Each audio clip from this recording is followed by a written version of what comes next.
Yeah, for me, the opportunity came up to just before Christmas. Ollie, the founder of On, phoned me up, and earlier than that, sorry. And he said, "Look, we're really interested in making this documentary.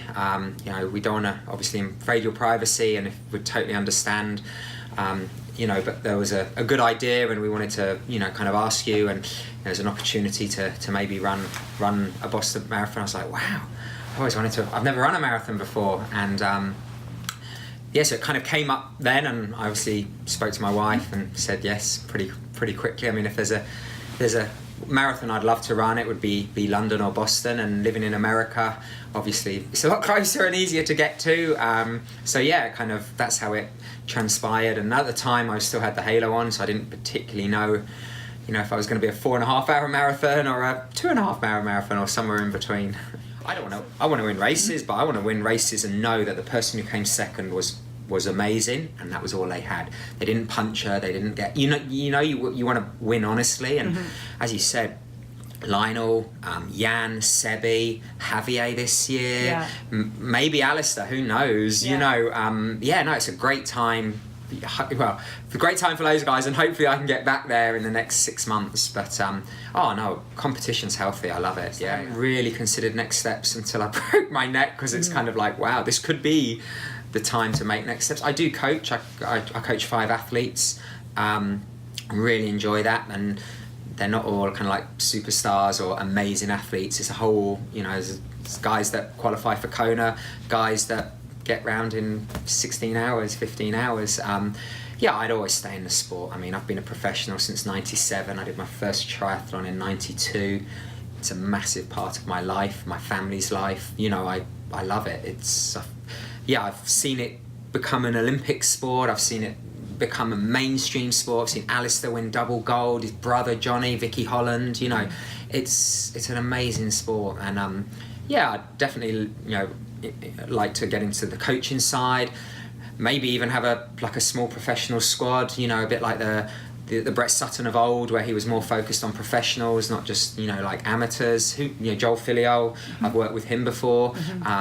Maybe something like that. I'm organising some training camps with a friend this year, and maybe that could be something. I love that, the professional side as well as the amateur side, with the coaching. So, and maybe some doors will open through this unfortunate incident, that I can spread my experience to inspire people to want to take up triathlon as well. But I love it.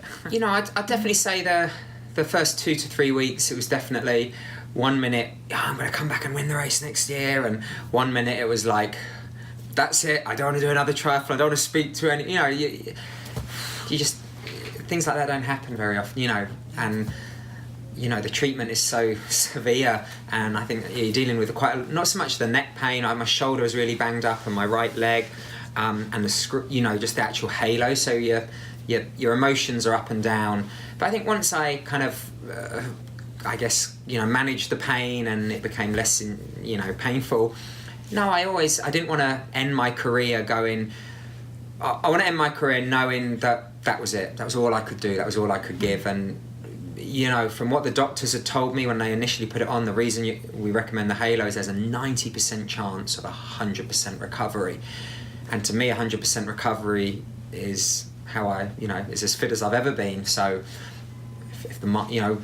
so then I was like, okay, let's give it a go. But for sure, I wouldn't say a roller coaster, but maybe it is a roller coaster. It started off like this, and slowly the highs and lows have become more balanced. But there's definitely been times, when I thought, can I do this?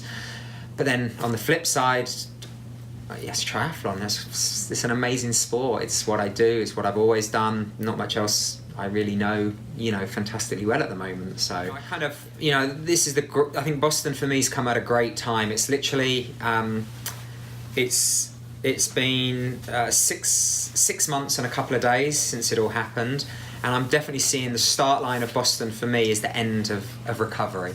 Not that I won't be focusing on recovery, but back then I'd look at Jan, Lionel, all the top guys, and go, I've got a broken neck, I'm still recovering.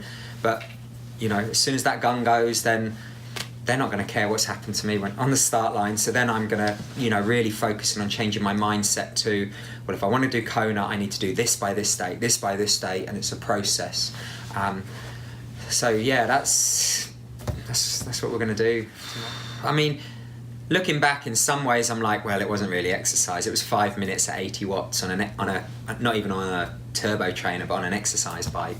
But at the time, it was, you know, it was a win-win for me. You know, my coach Julie was there, and Franco, one of my managers, was there, and yeah, we all felt pumped that wasn't so bad. And then you're like, it was only 5 minutes.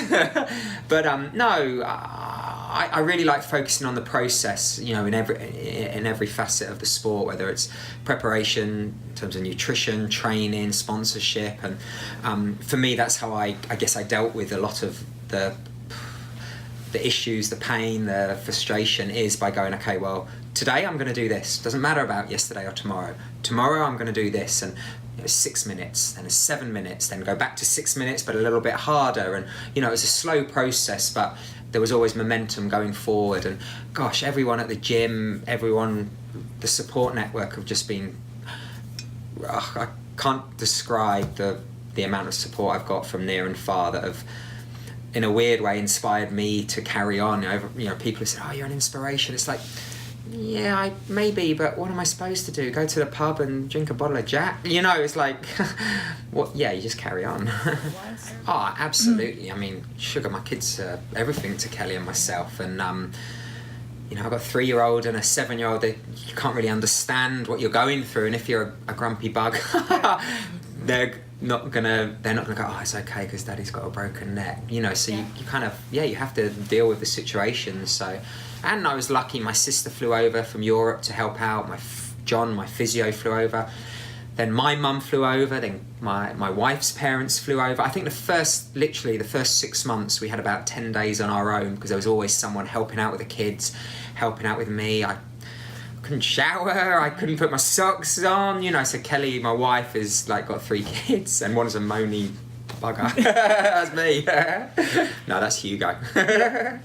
So I picked a few races out, nothing definite, but obviously we have to, you know, see how it goes. I'm still only swimming, I think the longest I've swum is 3,000 metres in the pool without a snorkel.